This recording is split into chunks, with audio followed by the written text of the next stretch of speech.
I've talked quite a bit about the spin-off shows, right? I think it's really notable that this kind of obscure, like this movie was a success, right? This made about $200 million on a $55 million budget back in 1994. So it was a success.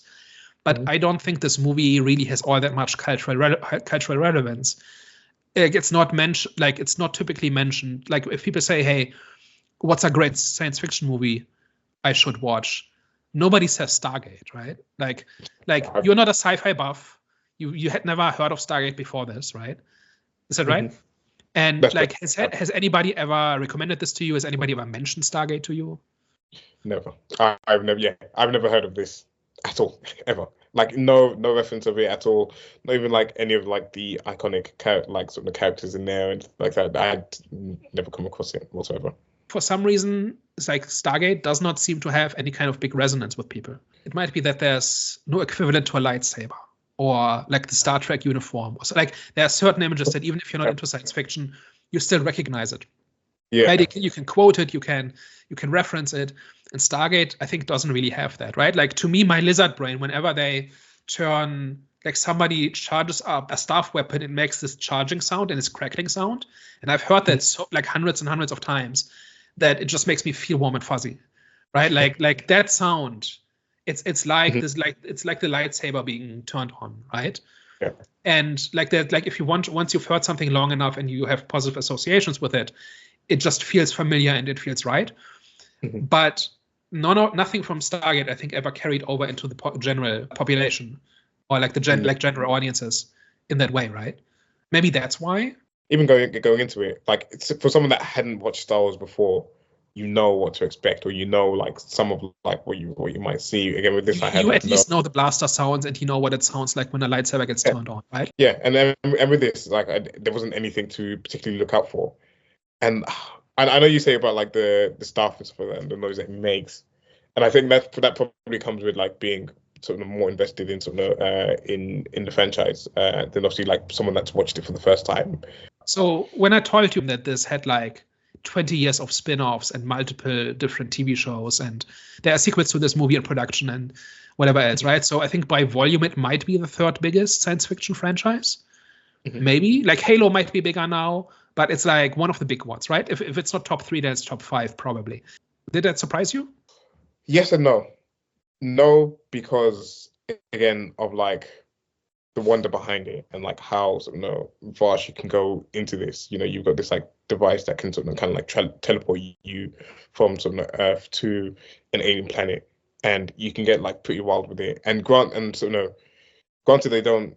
And you maybe answer this, like if they haven't been stuck on the initial idea and they've been able to like kind of like expand it and like continue to kind of like build on mythology and sort of build on sort of the foundations of this and sort of kind of like tell a wide spanning sort of story and like sort of develop the characters even further and this and the other, maybe introduce new characters and stuff like that. Before you continue, what if I told you that O'Neill's best friend is Thor? Thor, period. Yeah, okay, but then it makes sense, because if you're doing sort of the Greek mythology, then you have like the Norse mythology, you have like a huge range of things that you can like tap into. So again, it makes sense and it's crazy, but it has that possibility behind it. And then when I say like, yes, it is surprising. So like that was like, no, it wasn't surprising, but like, yes, it is surprising because no one's heard of it. Like I haven't like even heard like any type of like inkling about this, and it's got like so much content out there. And like, I did enjoy this. And like you said that they're putting out some like other movies, and like I'll from sort of being introduced to this, I'll definitely check it out and like kind of like see what they do with it, especially knowing that there's like so much content behind it already.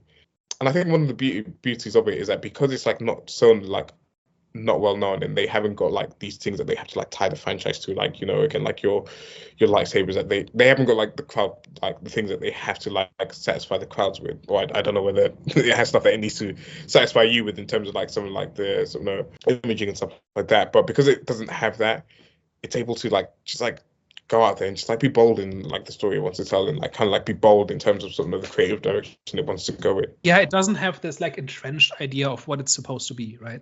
Like there have been 3 spin-offs. 2 of them were well received, 1 of them not so much. And that last one was largely because like fans, like it wasn't so much about like the story or the characters or the world, it was about the tone. So the first two spin-offs are kind of very light-hearted action adventure, and then the third one was supposed to be very gritty, very very dark, gritty drama kind of thing. And like a lot of people just didn't like it, and it didn't win over very many people. Like watching this, do you see? Like, you've kind of said this, but do you see the franchise potential? Or like watching it, did you say, "Oh, you could do so much with this," or I wonder like what the spin-off is like or whatever? I mean, for sure. I mean, even like at the point, I know I said I didn't quite understand why. So no, Daniel would stay behind, but even at that point when he'd stayed behind or whatever, I was like, okay, like at some point you're gonna have to like sort of communicate between sort of where he is and sort of like what Earth is, and sort of he's gonna have time to sort of really entrench himself into sort of this like the new society that he's in and stuff like that, and like sort of it can just like kind of like open up new possibilities and sort of like what we saw was like maybe even like a small sort of section of sort of the planet that they were on, and obviously there's like a lot more that's sort of going on out there as well. So it was just like there's definitely more story to be told and sort of more sort of room for growth.